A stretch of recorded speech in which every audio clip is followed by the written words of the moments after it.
What's going on, guys? It's Sheepdog 423, and today we're going to the range. What's going on, man? How you doing? Hey, it's right there.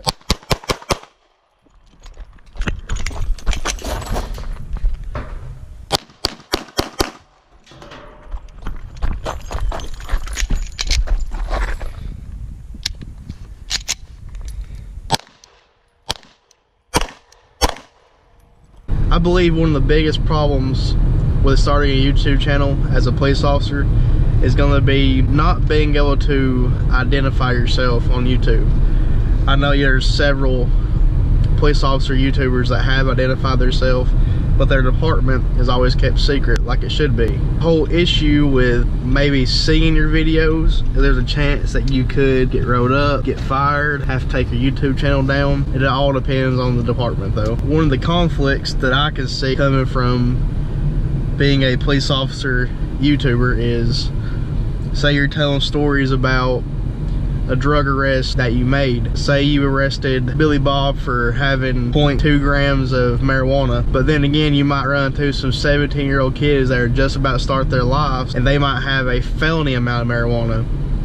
That's one of those things where you gotta decide, hey, do you want to ruin some kids' lives or do you want to get arrested? But in the process of that, if you was to state that you let the juveniles go for the felony amount, but you did arrest Billy Bob for such a little amount, and the DA get wind of your YouTube channel and see that video, there's a good chance that your upcoming court cases from then on are going to be questioned due to what you said in the YouTube video. That's the whole issue that I see coming from anything involved police and telling stories on YouTube for it's public for anybody to see. But I'm gonna give it my best shot and try to get myself fired. Let's get a little bit of Norton. So I'm what you would consider still a rookie. I still make mistakes like anybody else is gonna make, but I'm learning every single day and I don't ever expect to know everything. So I've been in law enforcement for a total of 3 years, 2 reserve years and 1 rookie year.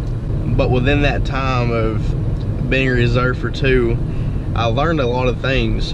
Well, at least I thought I learned a lot until I actually got out of the passenger seat and got into this driver's seat. That's when I realized it's completely different than riding than being in charge.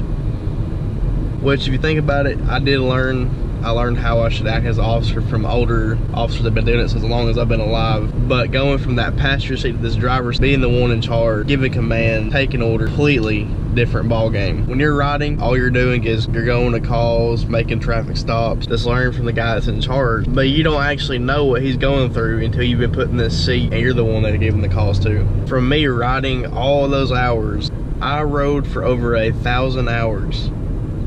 I thought I had a pretty good understanding of law enforcement at the time. What was I wrong? Once I got hired on at my department and I was put on FTO, I then realized I didn't know nowhere near as much as what I thought. In this line of work, if you ever come to a point where you think that you know everything, that's where you're gonna get yourself or somebody else hurt anyway if I find a different job. You can expect me going to the range to shoot, driving in the car mainly and vlogging that way. But I'm also going to endeavor into a little bit of like filmmaking, I guess you would call it something like that, more cinematic type deals.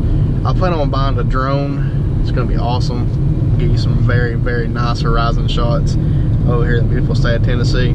I think one of the hardest parts about doing this YouTube thing is gonna be having this camera attached to my forehead and driving around, because you get the strangest looks from people that are passing by. It's like you done killed somebody because you got a camera on your forehead. It blows their mind. The downfalls, living in the middle of nowhere, might run into a couple bale of hay on the truck. It might take up almost 2 entire lanes.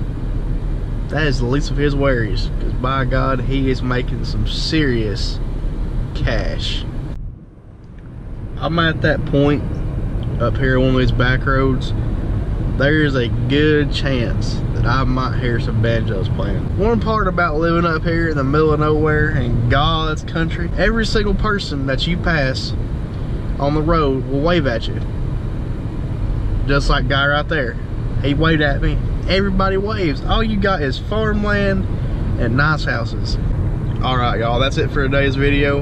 Until next time, buckle up and drive safe.